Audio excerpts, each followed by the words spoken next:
Good afternoon, ladies and gentlemen. Warm welcome to another edition of APAC Dialogue. And today's guest, we have Rangarajan Seshadri, CEO of Neeyamo.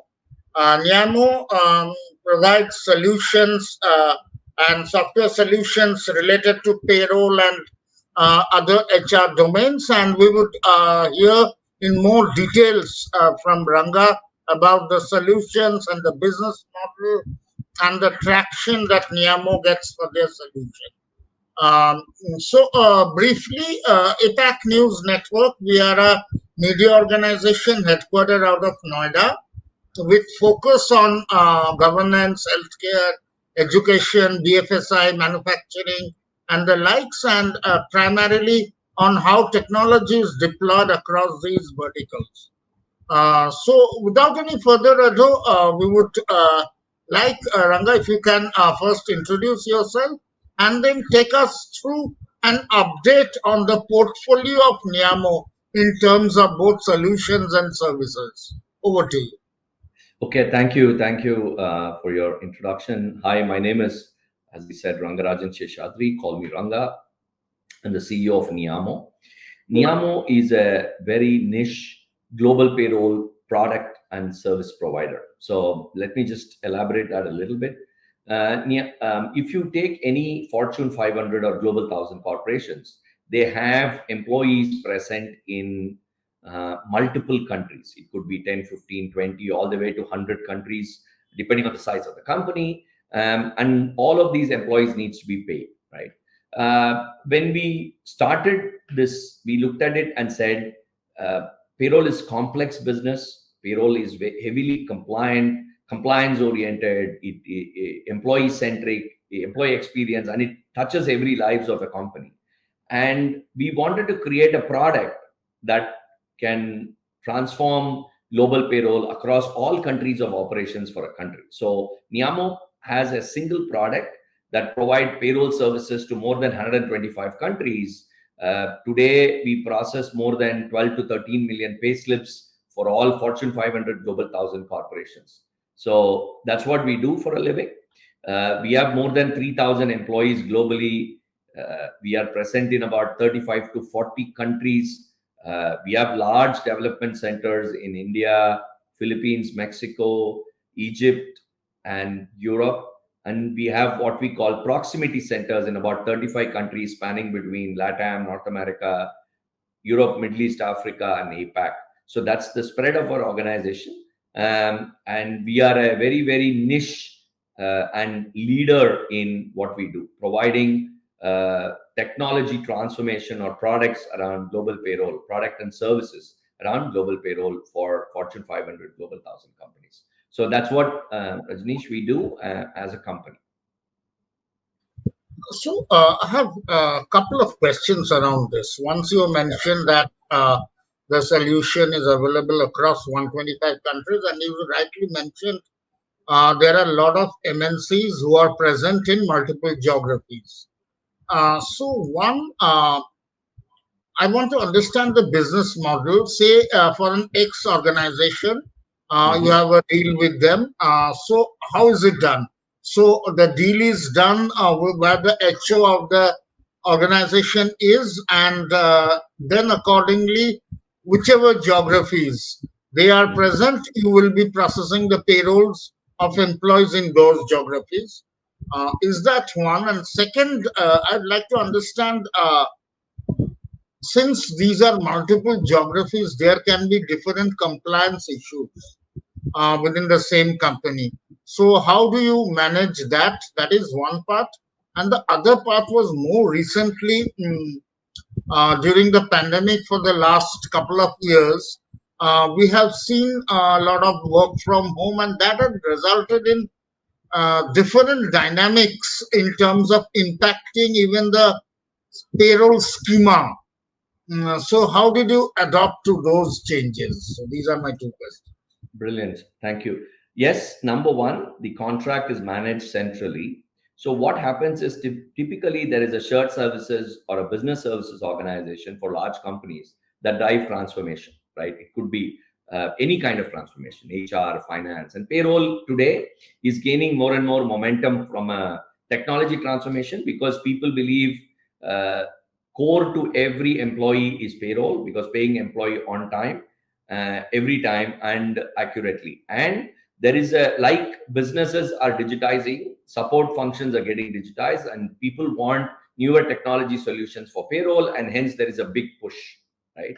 Um, Multiplied by that, several complexities when organizations need to manage payroll across so many countries. There are country complexity, compliances, there are reporting, there are integrations with their systems. So they are looking for a solution which will solve most of their pain areas, right?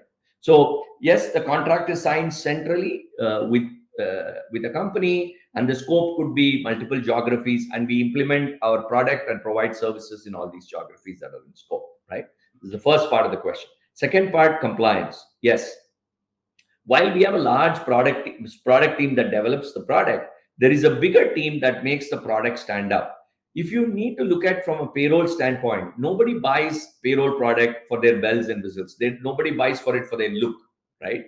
They buy the product for their functionality. There are several use cases that the product should have. The use cases vary by country because each country has their own compliance.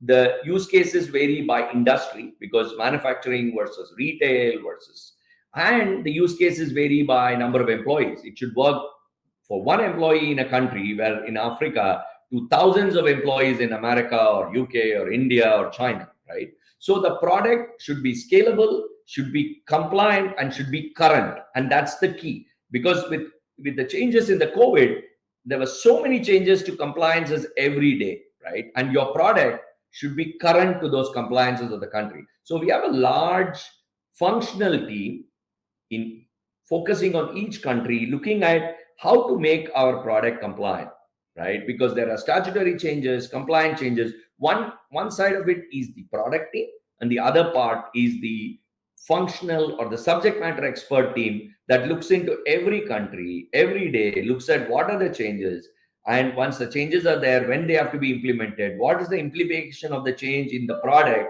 and hence making them current, right? That's on the product side of the compliance. The second half of the being compliant is also filing the taxes, filing it properly. In sophisticated countries, you can do a e-filing, but in not so sophisticated countries like in Latam or Africa or Asia, you need to have physical presence in those countries to do the necessary filing on time and put it back on our product as a proof. Because if you get audited, you need to know you've done it. So we have what we call leg in the each of these countries, which will do all of that. So one part is making sure our product is compliant to the laws of the country. The other part is having enough people on the ground in not so developed countries to make sure that compliance is filed, taxes are paid, the receipts are then put back into the product, which can be audited and made available, right? So that's the model we do. So those, I hope I answered both your questions that you had. Thanks. My next question, let's come back to India and focus more on the Indian aspect. Mm-hmm. You mentioned, and which is correct, that will be a differentiation in the use case of the product vertically also. Right. The way manufacturing or retail will differ from how a BFSI will use it. So my question is, how has been the traction for these products among different verticals, especially in the Indian context? See, let me tell you, payroll is something that was always outsourced. It was not something new, right? Whether it's Indian context or whether it's a global context. Now, what is new today and what is driving is they are looking for a sophisticated, they're not looking for your mess for less. Some 20 people doing it on the vendor side where they will collect data, Excel sheet, blah, blah. They realized if their business is driving digitization, if they're in manufacturing or retail, there's a huge amount of investment that is happening for their business to go digital. The support functions have to scale to get to that level so that they can support the business, right? So if you look at from a payroll context today, people are not looking for a very manually aggregated solution. They are looking for a sophisticated technology-led solution which will encompass and solve the needs of the buyer, of the employer, of the several external parties that are involved, right? It could be the government, whatever. So there, and also how do we enhance the employee experience, for example, queries and all of that. So they're looking for a evolved product that can become more and more closer to digitization, and hence we play a very important role because we are looking more in digitizing payroll rather than using manual resources to get the work done, right? So in the Indian context or in the global context, today's view of what they expect from a payroll provider is more tech-led solution rather than outsourcing kind of solution. But here the dynamics I want to understand, as you rightly mentioned, yes, payroll has been outsourced for a long time. But the way things used to work, so I want to understand the nature of your customers maybe. One is whether it's directly the organizations, be it whatever, manufacturing or retail or whatever sector, or is it normally what used to happen is they would outsource it to some BPO kind of service provider who would be providing these items. So, who are your customers? Are these organizations itself or these payroll service providers No, no, no. themselves? Our all our customers are global Fortune 500 customers. I mean, we don't do any subcontract. They directly come to us, and they are all multi-country. We don't focus on single country deals so much. We focus on multi-country because our platform is much suited for organizations which are Fortune 500, Global 1000, which have huge country presence and are trying to transform their payroll fundamentally using a product like ours, right? So we work directly with the customers, with the buyer. I mean, we don't do any mid management kind of thing. So, specifically, what would be the main features of your go-to-market strategy? How do you? What are the main initiatives under your GTM? When you say main initiatives, I'm sorry, I'm not able to. I'm saying, what are the main pillars of your go-to-market strategy, if I may ask?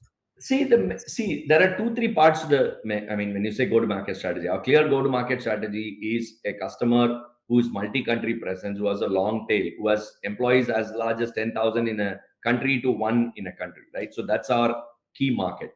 The go-to-market strategy is our product. I mean, we go and tell them that how we are taking payroll real time, how we are eliminating anything manual in payroll, and what we call creating the payroll hyperloop, right? In terms of, we want to take payroll so real time that an employee themselves can run payroll. So that's the kind of vision that we are setting, right? So we have our software, we have our allied software that can integrate with the customer's current HR ecosystem and make a fully integrated payroll solution so that there is no manual intervention. There is no cutoff saying that 25th inputs cut off and 27th and all of that. And a click of a button, payroll is run seamlessly, what we call straight through processing, right? So we are probably about 24, 36 months in taking payroll real time through a straight through processing, but we're about 80% there. So our clear go to market is we are revolutionizing payroll very differently, like a Netflix moment or a Tesla moment, where an industry is getting revolutionized. What traditionally was a very manual, intensive, outsourcing kind of an industry like payroll, we are moving it into a product based solution, which will take it really into a tech led solution rather than a labor intensive or manual intensive solution. That's and from a target audience standpoint, we have it very defined. We have the Fortune 500, Global 1000, multinationals who are present in multiple countries who are looking to transform payroll using by bringing in a single technology or a single platform. Okay, so coming back again to the Indian context and what you mentioned now, most of the Fortune 500 or these global top companies, as I understand how you're mentioning is the deal is done centrally, and Mhm.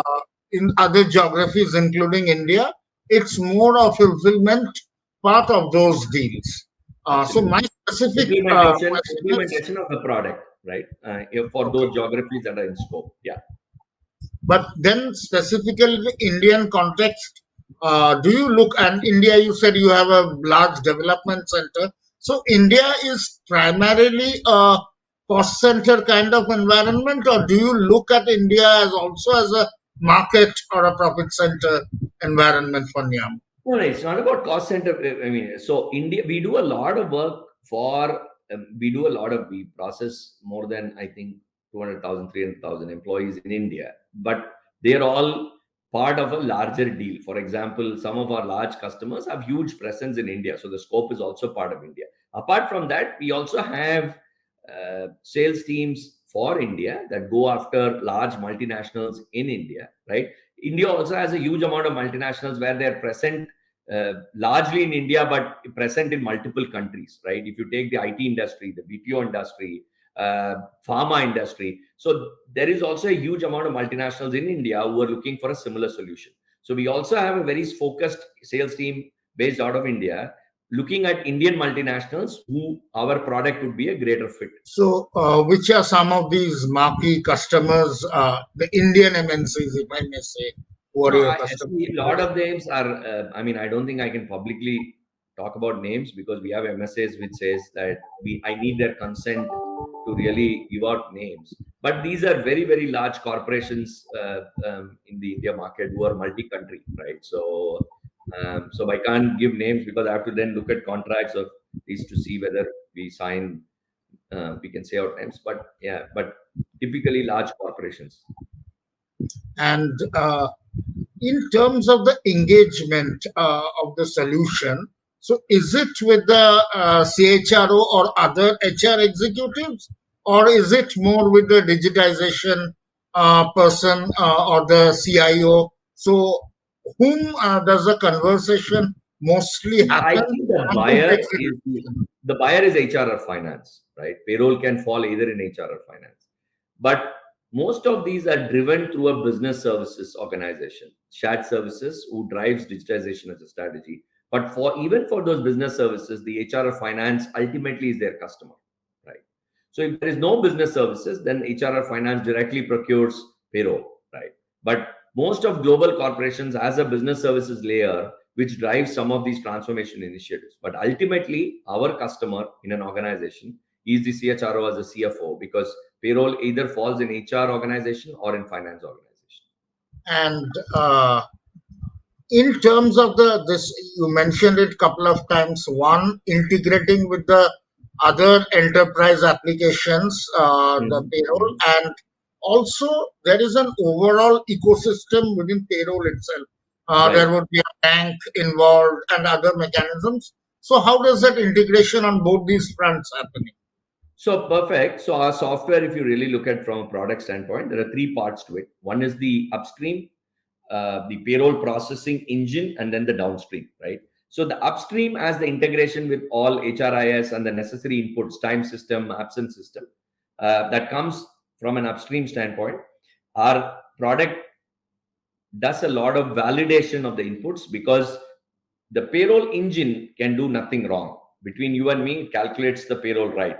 But what happens is garbage in is garbage out. A lot of inputs needs to be validated to get the right thing. So the upstream system in the upstream part of the product module integrates with systems like HR, time, absence, expense, which all give inputs.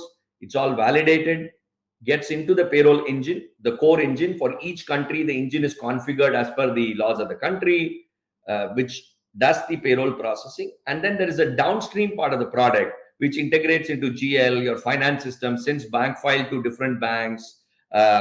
So those are the downstream integration, right? So we have our own integration layer. So the upstream integrates with the inputs, the payroll engine does the payroll calculation, and then the downstream integrates with your finance, your bank, your GL, your lot of these downstream systems. So that's how the product is structured.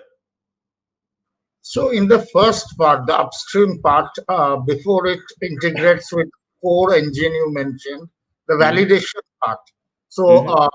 are you using some sort of analytics or Yeah, we do a lot AI of AI for and that? ML. So we use a lot of AI ML to validate, for example, variances. Today, I mean, last month, uh, the total. salary was 1 lakh across all employees, but this month it's 1 lakh 25,000. The variance is 25%. Did we hire so many people? Did we do a revision this month that made the change and stuff? So there's a lot of AI ML we use to train the systems to put out variances, look at missing fields and stuff like that, because we are integrating, there could be missing fields and stuff like that. So we use quite a bit of AI ML on the upstream validation variance of data, right? That is used for as part of our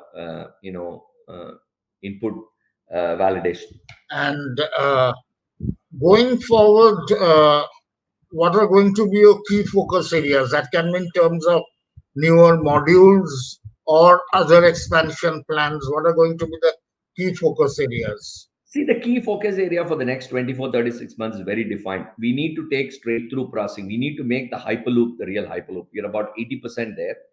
The next 24 months to 36 months, we will create this straight through processing across all countries where we are doing payroll. That means we will take payroll real time. So we will fully integrate it. It has to be click of a button, no input, manual intervention. The payroll will seamlessly deliver, right? So and we are investing heavily across the product to make sure that the straight through processing is available for all the countries that we do payroll for, right? And that's where most of our investments are going. Obviously, we are investing in geographical expansion, because we need to be as global as our customers, because it involves two very important aspects. One is compliance changes. So we need to be in the country to understand it. Second is there's a lot of language support needed, because as part of payroll, there's a lot of help desk support that we provide to our employees who can call in. And then the third part is obviously compliance filing and all of that, where we need feet in the ground to do all of that. So that will continue to evolve, the geographical expansion. But the core focus is really to take payroll, what we call STP, for all the countries. So it has to get real time. The Hyperloop has to be 100% ready. So that's where the focuses are going to be. So, when you are mentioning about that, I can understand about the multiple language support that is required. Also, for that support service, are you using bots, or how are you There are two, three, yeah. robotically? There are chat available. So there are 2, 3 layers of it, like chat, email, and then there is a human layer, right? So we have bots that kind of frequently are, so before that we even have databases where people can search for FAQ and stuff like that. And then you have bots for the chat, and then you have email support, and then on top of it is the human intervention. All of them, today we do about 54 different languages for all of them. So we cover the world. So everything is in, depending. So if the guy is a Belgian employee, everything, the screens, everything will be in Belgium, right? If he's from France, the whole infrastructure that he's looking at will be in French, right? So depending on the employee of the country, things change. Okay. And lastly, I would like to ask about the specific India plans. Mhm. Again, both in terms of expansion or business, or how do you look at India as a market, and Oh, what are the absolutely. specific plans for it?